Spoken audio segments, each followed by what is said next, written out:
Ya, duduk Pak dia. Ya, pakai hand sanitizer ini loh Pak dia.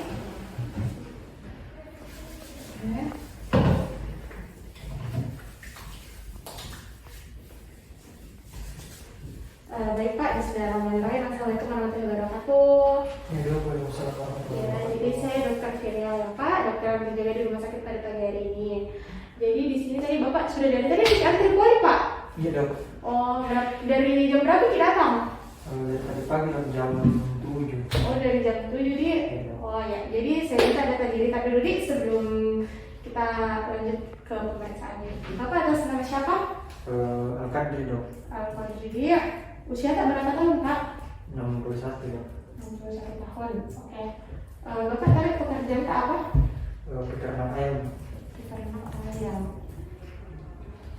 Alamat tak di mana Pak? Di Jalan Muruki dok. Jalan Muruki dia. Oke baik Pak. Jadi di sini saya akan melakukan analisis kepada Bapak ya. Jadi analisis ini adalah pertanyaan yang akan saya ajukan ke Bapak terkait dengan keluhan-keluhannya Bapak. Kenapa bisa Bapak datang ke rumah sakit ini? Jadi Bapak tidak perlu khawatir karena seperti yang Bapak lihat di ruangan ini cuma kita berdua. Jadi saya jamin kerahasiaannya bisa terjaga ya Pak. Iya. Jadi apa Bapak bersedia melakukan analisis ini? Iya dok, bersedia dok. Oke bersedia dia. Jadi apa ini Pak alasan utama Pak, keluhan utama Pak sampai Bapak datang ke sini? Ini dok, saya sulit buang air kecil dok. Sulit buang air kecil dia. Ya. Kalau boleh tahu itu sejak kapan Bapak keluhannya dirasakan? Sudah ada sekitar 3 minggu dok. 3 minggu dia. Nah ini sulit buang air kecilnya apakah setiap hari Bapak rasakan atau ada waktu-waktu tertentu di mana Bapak baru rasakan sulit buang air kecilnya? Jadi dok, kadang pagi hari itu dok, kalau buang air kecil sulit, kadang yang keluar cuma satu tetes. Dan kalau misal lama duduk dok, kadang setelah itu makin sulit buang air kecil, dan kadang kalau keluar itu kurang puas rasanya dok. Oh, jadi tidak di sepanjang hari, tapi paling berat tadi di pagi hari ya? Iya. Cuma setetes, kemudian kalau mau kasih keluar itu butuh usaha yang lebih, sampai Bapak harus mengedan di. Iya, kalau dok. mau kasih keluar, ada juga perasaan tidak puas ya setelah buang air kecil. Oke. Bapak ini sulit kencingnya sudah berapa kali dalam sehari Bapak rasakan? Jadi begitu dok, kadang kalau pagi itu sering bolak-balik. Kalau pagi itu saya ke WC itu kadang lancar di panjang, dan kadang tiba-tiba tidak keluar dok. Dan kalau malam hari itu saya sampai bolak-balik WC juga dok, cuman begitu dok, cuman sedadak sampai keluar dan sampai harus mengedan, dan tidak ada juga rasa puasnya. Berarti nih, kalau saya bisa simpulkan cukup mengganggu ini Pak Di. Iya, Buang air kecil Kak. Iya. Jadi berarti mengganggu tidurnya juga Bapak nih kalau malam karena harus bolak-balik WC untuk kencing. Itu pun kencing yang keluar hanya setetes dan ada rasa tidak puas di ketika setelah kencing. Oke. Bapak sebelumnya pernah tidak rasakan keluhan yang sama seperti ini? Tidak juga. Tidak pernah jadi. Oke. Nah, selain keluhan-keluhan sulit buang air kecil yang Bapak rasakan, apa ada keluhan lain yang menyertai ini? Jadi 5 hari yang lalu itu dok, saya sempat juga ngompol dok, karena itu hari sudah capek balik WC, jadi tidak terasa ini tiba-tiba yang begitu tiba-tiba ngompol dok. 5 hari yang lalu Di, yang ngompol ya, ada riwayat ngompolinya 5 hari yang lalu. Oke. Selain itu apa ada keluhan lain lagi Pak? Tidak dok. Tidak ada media. Oke, jadi kita sudah beres di permasalahan utamanya Bapak. Jadi saya mau gali dulu riwayat penyakitnya Bapak. Apakah Bapak ini ada menderita penyakit lain? Seperti misalnya Bapak DM kah, atau hipertensi kah? Ada juga dok, riwayat DM. Ada riwayat DM ya. Sudah berapa lama Bapak DM? Sekitar 10 tahun yang lalu itu kan. Sudah lama nih Pak Di, berarti sejak usia 51 tahun ini Di. Karena Bapak ini DM, saya harus tanya pengobatannya Bapak bagaimana, cek gula darahnya Bapak bagaimana, apakah rutin gitu ya? Enggak dok, dulu itu yang rutin, kalau sekarang sudah enggak. Sekarang enggak rutin nih? Iya, sudah malas. Oke, jadi dulu sempat rutin, tapi beberapa bulan ini agak malas, beberapa bulan ya? Sudah malas. Oke.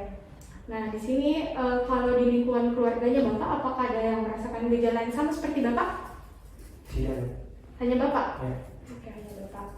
Nah, saya mau telusuri dulu Pak, bagaimana pola makan Pak sehari-hari. Sama karena saya lihat di sini, di data yang saya catat, Bapak kan riwayat pekerjaannya peternak ayam ya. Itu lumayan pekerjaan yang lumayan berat ya Pak ya, menurut saya.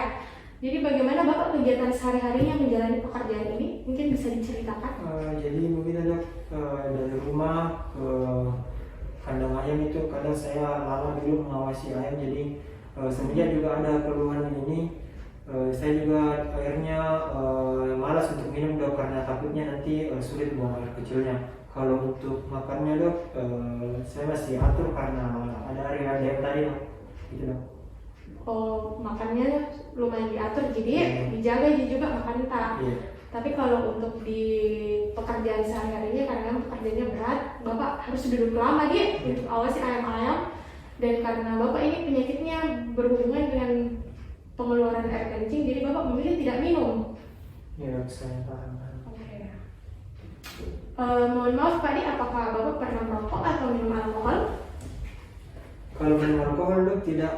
Kalau merokok, dulu saya sudah merokok sejak umur 20 tahun, tapi sudah sempat berhenti ini setahun yang lalu. Berarti 1 tahun terakhir tidak merokok jadi? Iya. Oke.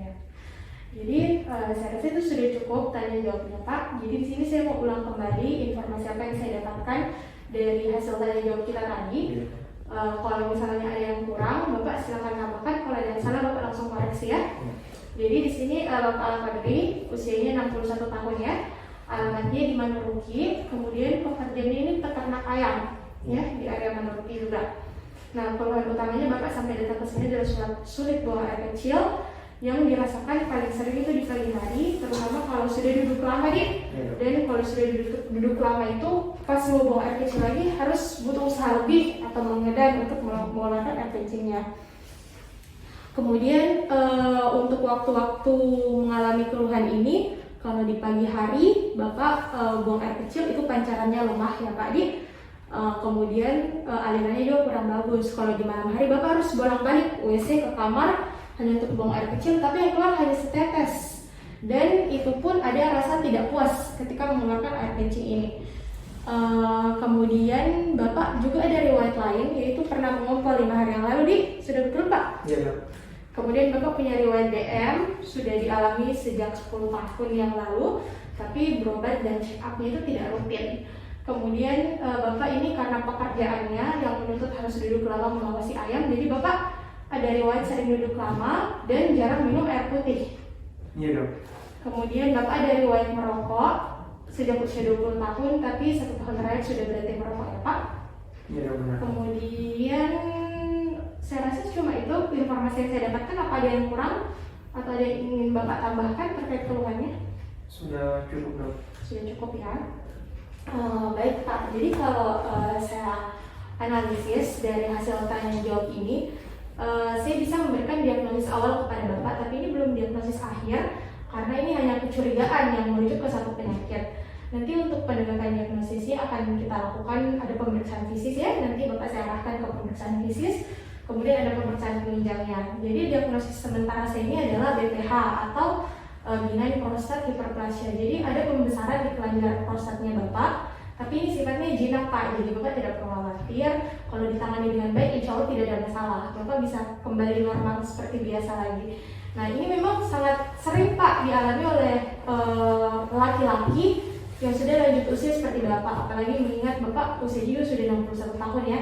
Ini salah satu faktor risiko juga di usianya Bapak yang ke 61 tahun ini. Nah, seperti itu Pak. Jadi apa ada pertanyaan Pak sejauh ini? Sudah cukup dok. Sudah cukup ya. Jadi selanjutnya saya akan arahkan Bapak ke pemeriksaan fisik dan pemeriksaan penunjang, sehingga nanti akan ada diagnosis akhir yang ditentukan, kemudian baru kita bisa terapi Bapak, kasih pengobatan ke Bapak ya. Iya. Ya baik. Jadi terima kasih banyak ya Bapak Al-Qadri atas kesediaannya melakukan tanya jawab ini terkait keluarnya Bapak. Terima kasih atas kerjasamanya. Assalamualaikum warahmatullahi wabarakatuh. Waalaikumsalam warahmatullahi wabarakatuh.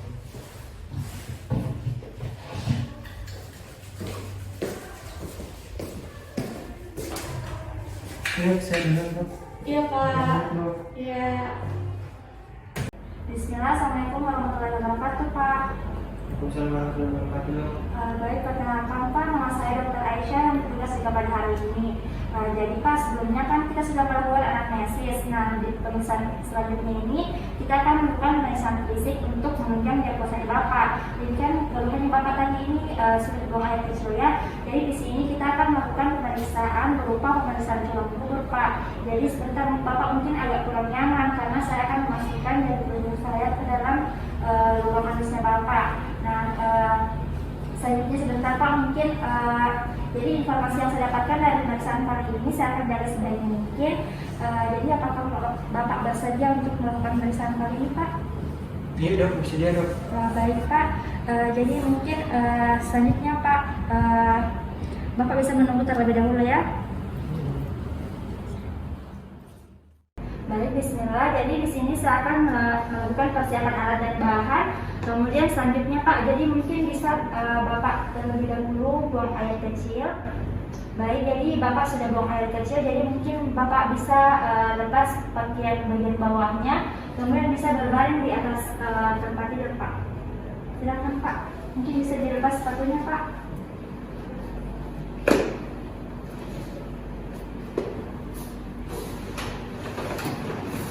Silakan berbaring. Baik Pak, jadi mungkin bisa dibantu kedua kakinya dilihat Pak. Baik, Bismillah. Di sini saya akan menyiapkan alat dan bahan untuk dilakukan pemeriksaan colok dubur. Yang pertama, kita akan memakai handscoon, kemudian ada pasta, kemudian ada tisu, selanjutnya ada jelly sebagai pelumas, kemudian kita menyiapkan juga antiseptik, selanjutnya ada tempat sampah medis dan tempat sampah non medis. Baik, di sini saya akan melakukan cuci tangan 6 langkah.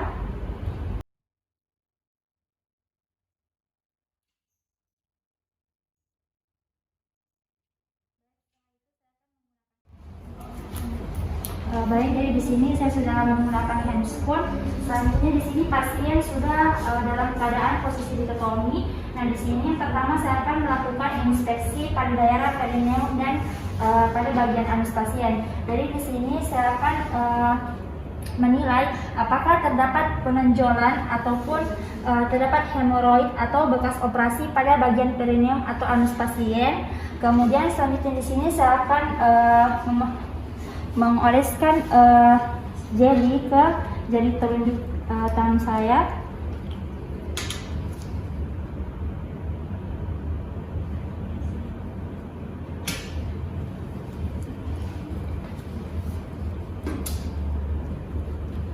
Jadi di sini saya sudah menggunakan jelly. Jadi di sini saya akan masukkan jari telunjuk ke dalam lubang anusnya Bapak. Jadi di sini saya akan susuri. Jadi saya akan masukkan. Jadi baik, permisi Pak.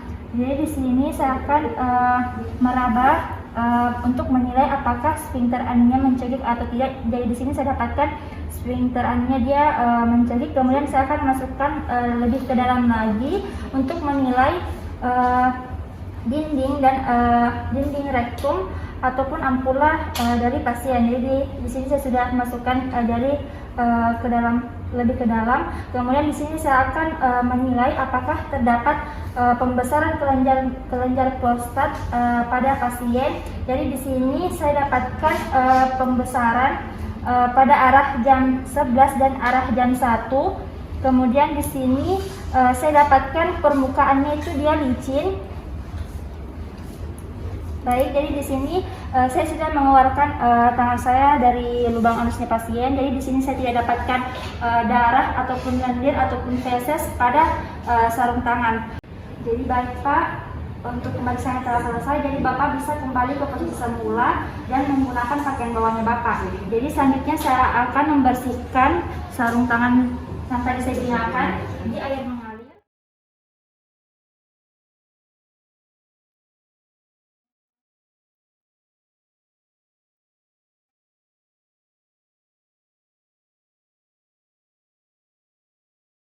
Baik Pak, selanjutnya di sini saya akan menanyakan beberapa pertanyaan untuk menentukan derajat keparahan dari penyakitnya Bapak.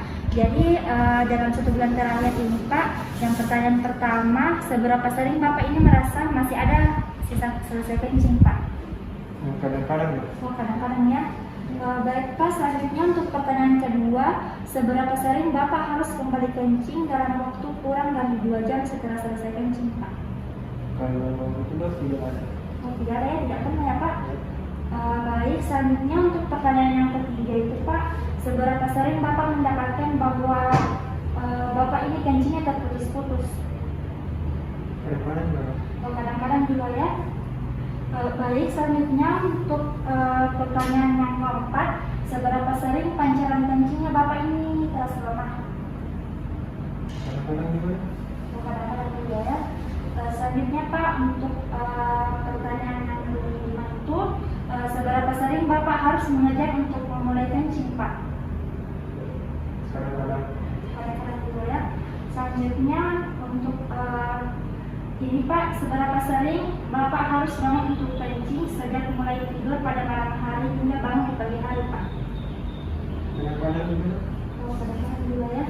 Baik Pak, jadi untuk pertanyaan selanjutnya itu, seandainya Bapak ini harus menghabiskan sisa hidup dengan fungsi kencing yang seperti saat ini, bagaimana perasaan Bapak? Berbahagia. Oh, tidak bahagia ya.